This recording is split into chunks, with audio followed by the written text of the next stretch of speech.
attending this presentation, you're open to new ideas and actions, open to the truth as it can be known, following new ideas and actions, making for a better way of life.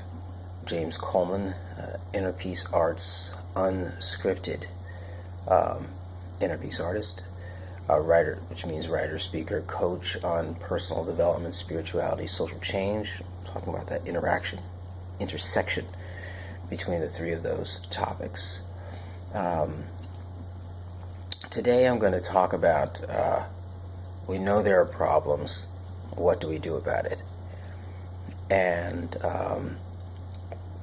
because it's interesting, as I go about talking and researching, I'm finding that there are lots of people saying what the problems are, and very few people saying, here are solutions, get on board. I think that that's interesting. And here's why I'll say it's interesting. Let's assume that money is the new form of slavery. Not a new idea, but I think it's an apt idea. If that's the case, if money is the new form of slavery, then I really should try to not be taking money from slaves. And I know that's a big thing to say, because most of, we'll call us non-capital class people, are, or at least entrepreneurs who are non-capital class, right, coming up with new business ideas, are trying to get money from slaves, non-capital class, right? The idea is you don't have access to the capital class. That's on purpose.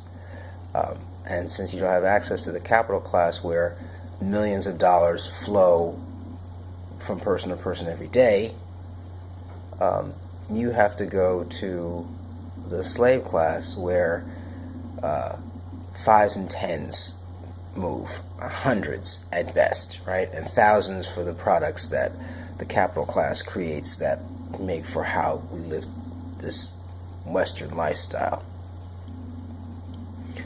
So, where am I going here? So let me go back to the beginning. What is the problem? We know there are problems. What do we do about them? And we know that the things that need to be done are not related to money. That's a big key, that money is not the problem. I know I've said that before, and it's worth coming back to, because you struggle. You think, oh, I just need this much more, I just need this much more, I just need this much more, and things will be okay. And yet it's extremely difficult to lower the standard of living. Extremely. I know. Trust me. But what do we do about the problem? And the one word that has been coming up recently is unlock. Finding those technologies that unlock the human potential and the perspective that would allow this kind of solidarity to take place. The solidarity can't take place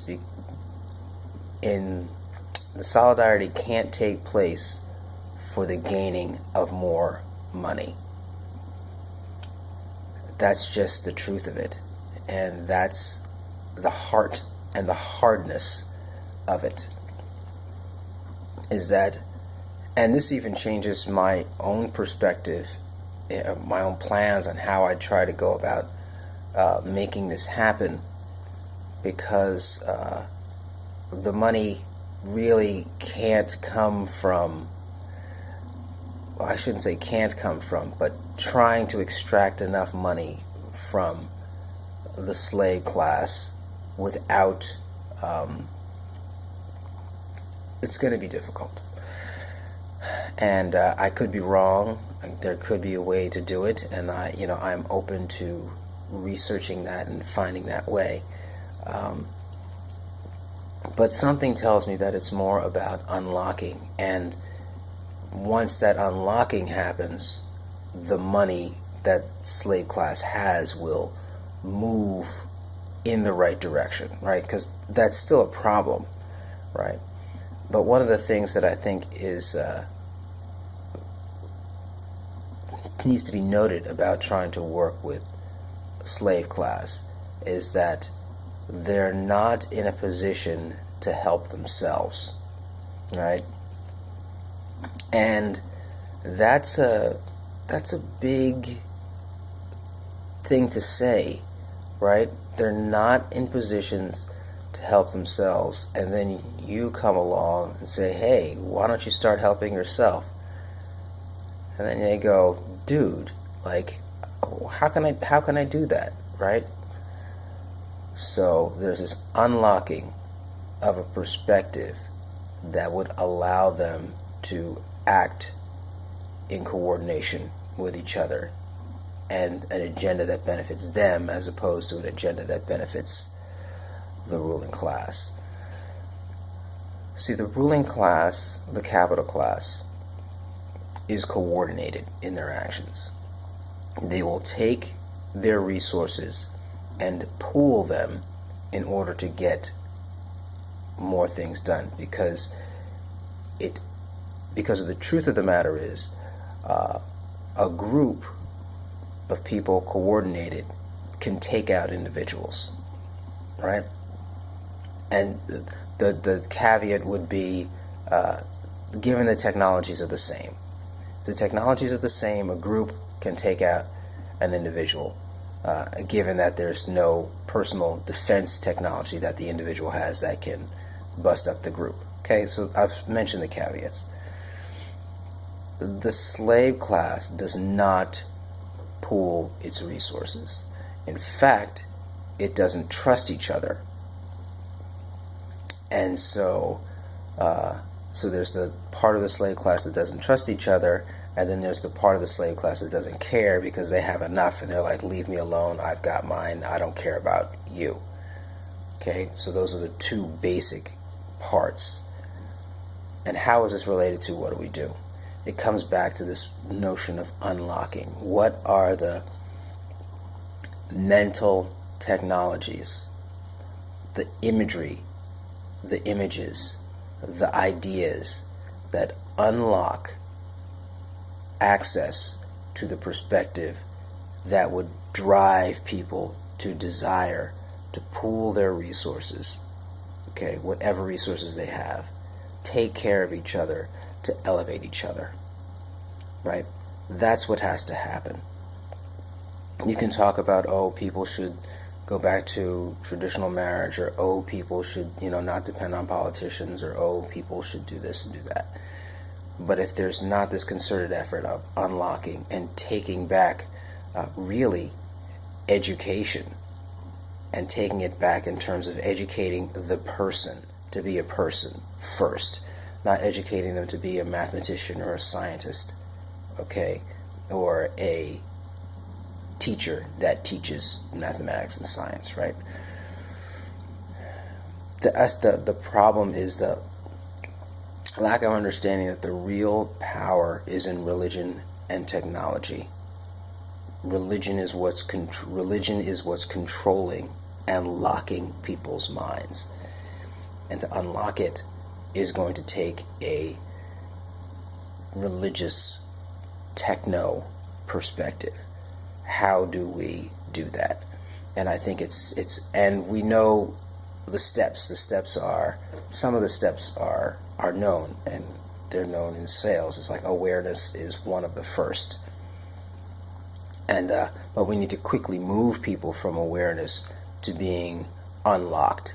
And I think about my own unlocked experience, and it was over time. And so I'm now looking for, in addition to other things, as part of the personal empowerment, how do I shrink that time down so that it's basically an unlock that's more akin to religious conversion, right? Because that's essentially what it is. People know that there's a problem, but don't think that they can do anything about it, okay, when they can. How do we get them to say there is something you can do about it, and you can help yourself at minimum by pooling your resources, and then having another arm which is working with a representative from the capital class who can help to fund it? Because I'm noticing that the capital class seems to be funding more things about what the problem is, and not funding openly and publicly and easily accessible activities, businesses, groups, nonprofits, where people can get involved and actually be part of a solution. And listen, building houses is nice. I mean, taking care of physical needs is nice. I'm not coming against any of that stuff. I'm really not. But what I'm saying is that the bottom lines of what needs to be unlocked in people is not being talked about. And here, I am mentioning right here, right now, what that unlocking is. That unlocking is the unlocking of a perspective that allows the slave class to pool resources to free themselves from money, because money is a new form of slavery, and which is why having come across that notion, it was really clarifying for me on how money works. James Coleman, Inner Peace Artist. Check out the blog, innerpeacearts.wordpress.com. Email me, innerpeacearts@protonmail.com. Yavarechecha Adonai ve'yishmerecha, Ya'er Adonai panav elecha v'chuneka, Yisa Adonai panav elecha ve'asem lecha shalom. In distinction, thanks be to stream, in stream, by stream.